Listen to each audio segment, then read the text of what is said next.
Bismillahirrahmanirrahim. Assalamualaikum warahmatullahi wabarakatuh. Alhamdulillah syukran lillah amma ba'du. Langsung saja saya di sini Hengki dan Awali NIM 932110410419 kelompok 6 ingin menyampaikan materi tentang teori pengetahuan dari Al-Kindi. Nah, sebelum saya sampaikan materi, saya sarankan setelah melihat video ini mungkin bisa mengakses literatur tentang teori-teori pemikiran dari Al-Kindi ini, dikarenakan nanti jika kalian bingung dalam memproses kata saya, jadi disarankan untuk membaca referensi-referensi lain. Mungkin nanti saya akan cantumkan sedikit referensi di deskripsi ya, di deskripsi teks. Oke, selanjutnya sebelum kita masuk ke dalam teori-teorinya, alangkah baiknya saya di sini akan menyampaikan sedikit tentang biografi hidup dari Al-Kindi tersebut. Oke.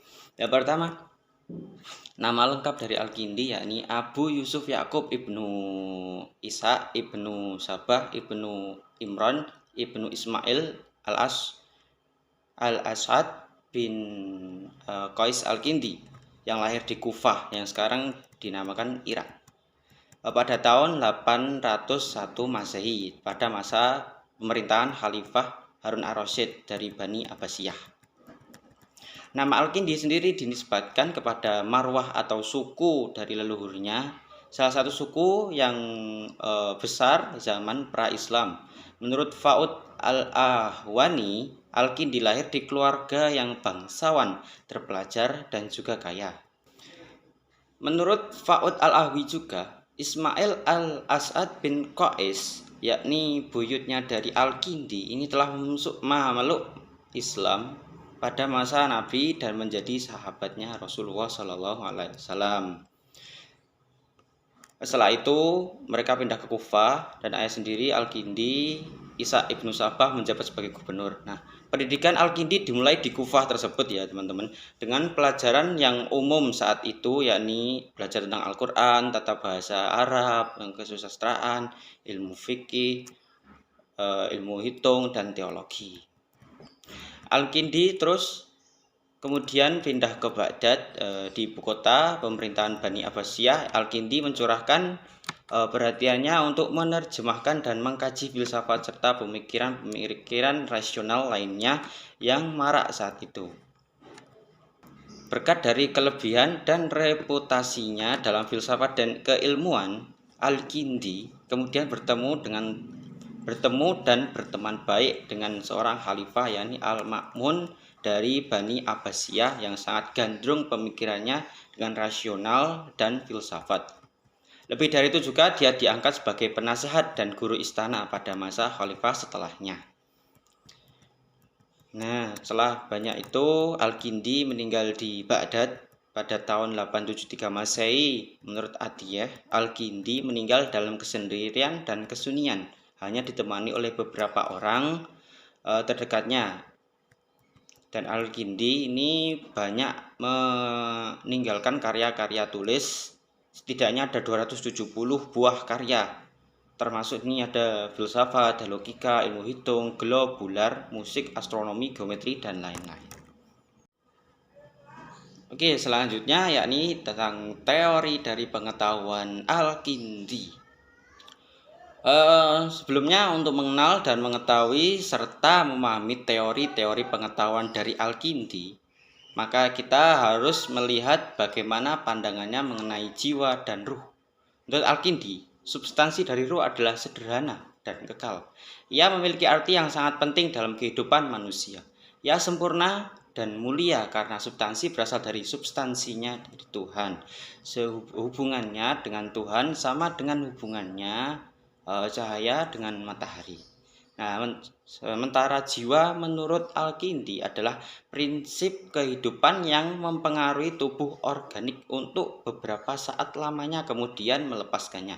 Nah, jiwa ini merupakan entitas tunggal yang substansinya sama dengan substansi pencipta itu sendiri, karena itu sesungguhnya adalah limpahan dari substansi Tuhan sebagaimana sinar matahari dengan matahari.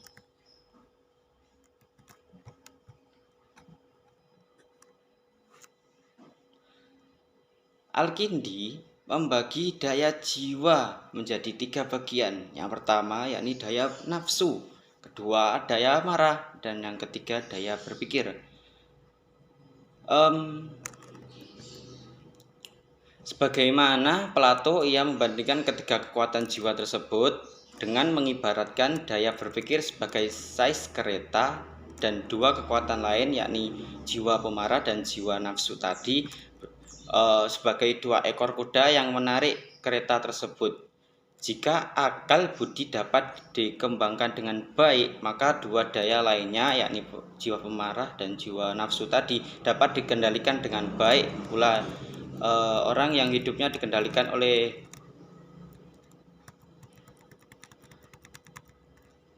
dorongan-dorongan nafsu birahi dan amarah diibaratkan Al-Kindi seperti anjing dan babi. Nah, sedangkan bagi mereka yang menjadikan akal budi sebagai tuannya, mereka diibaratkan sebagai raja.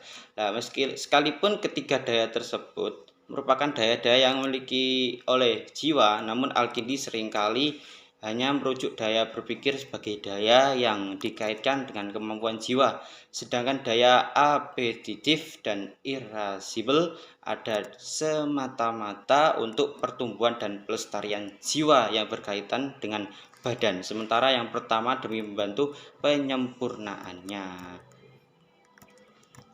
Terus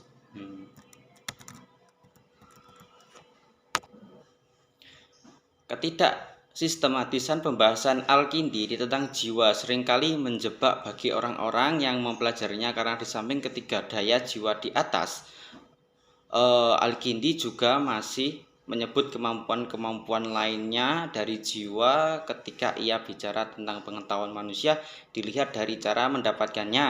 Nah, menurut Al-Kindi ini di alam terdapat benda-benda yang dapat ditangkap dengan panca indera. Benda-benda ini merupakan partikular, sementara yang penting bagi filsafat ialah hakikat terdapat dalam partikular tersebut, yakni universal. Nah, oleh karena itu Al-Kindi membagi pengetahuan panca indera dan pengetahuan akal. Pengetahuan indera hanya mengenai yang lahir-lahir saja. Nah, sementara pengetahuan akal merupakan hakikat-hakikat dan hanya diperoleh kalau manusia mampu melepaskan sifat kebinatangan dalam dirinya. Dengan kata lain, ia harus sudah terbebas dari belenggu materi dan senantiasa berpikir konsentrasi tentang hakikat wujud. Maka ia menjadi suci. Dalam keadaan ini ia akan mampu menangkap ilmu-ilmu yang memancar dari Tuhan, karena ia sendiri adalah pancaran dari substansi dari Tuhan.